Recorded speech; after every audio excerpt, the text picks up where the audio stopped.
महाकाल के दर्शन के लिए भी नहीं जा सकते, महाकाल के दरवाजे तक भी नहीं जा सकते, महाकाल का शिखर दर्शन भी करने नहीं जा सकते। तो जिसकी नगरी में रह रहे हैं उस नगरी की भूमि पर जो शंकर का मंदिर हो, उस शंकर के मंदिर तुम्हारे जो मोहल्ले में, गली में, चौराहे पर तुम्हारे नगर में हो, उस शंकर के मंदिर का भी शिखर दर्शन करोगे तो महाकाल उसको स्वीकार कर लेगा। पाप समाप्त।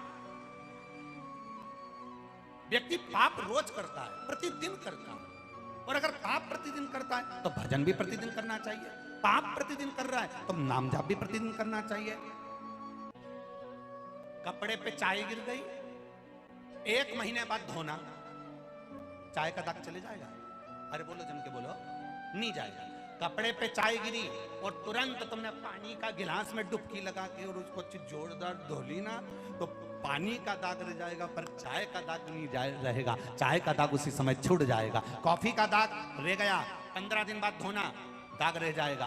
कोल्ड ड्रिंक पे उसका दाग लग गया, वो दाग भी रह जाएगा। पर तुरंत सब्जी गिरी धोया, चाय गिरी धोया, कॉफी गिरी धोया, सामान गिरा धोया, खीर गिरी धोया।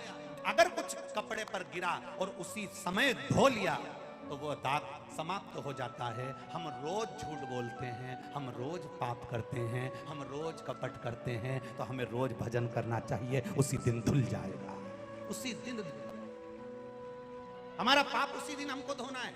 ये नहीं पाप आज करा, झूठ आज बोला, कपट आज करा, बेईमानी आज करी, छल आज करा, प्रपंच आज करा, और फिर बोले मैं तो शिवरात्रि की शिवरात्रि मंदिर जाती।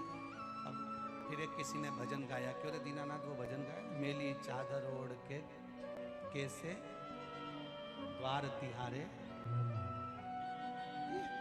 इतना दाग लग गया कि वो अब छूटे कैसे? क्यों?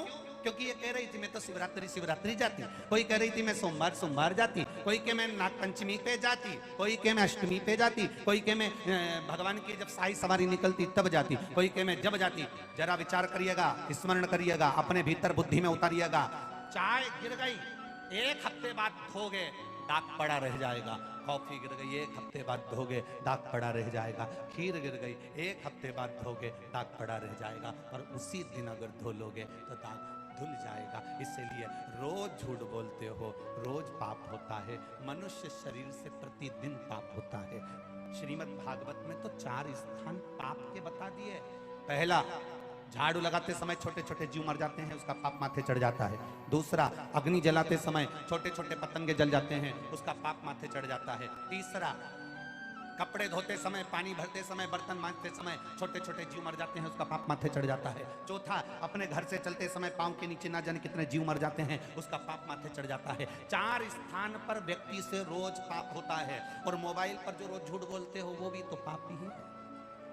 जरा जरा सी बात में हम झूठ कर रहे हैं। दुकान पर बैठकर एक की चीज 4 में बेच रहे हैं, ये भी तो पाप ही है। हम नित्य प्रति पाप कर्म में झूठे डूबे हुए हैं। किसी के साथ छल कर दिया, किसी के साथ बेईमानी कर दी, किसी को गाली दे दी, किसी को अपशब्द कर दिया, किसी का अपमान कर दिया, किसी को नीचा दिखा दिया। रोज का तो पाप कर रहे हैं। अगर हम रोज का पाप कर रहे हैं तो हमें रोज प्रतिदिन शिव महापुराण की कथा को सुनकर वो पाप को धो देना चाहिए। प्रतिदिन धो, रोज का रोज धो।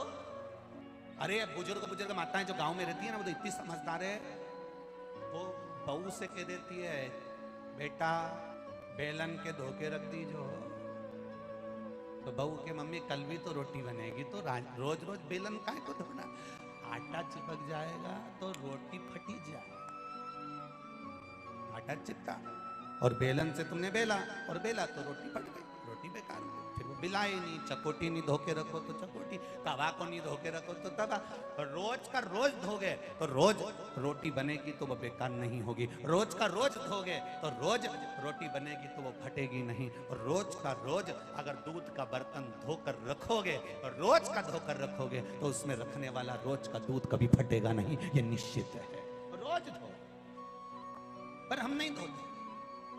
बच्चों से कहो रोज शिव जी के मंदिर जाओ, बच्चों से कहो रोज 1 लोटा जल चढ़ाने जाओ, बच्चों से कहो रोज भगवान शंकर के मंदिर तक जा, उसकी चौखट तक जा, उसके दरवाजे तक जा, प्रतिदिन जा, सुनेगा वो। जानकारी अच्छी लगे तो चैनल को सब्सक्राइब कीजिए।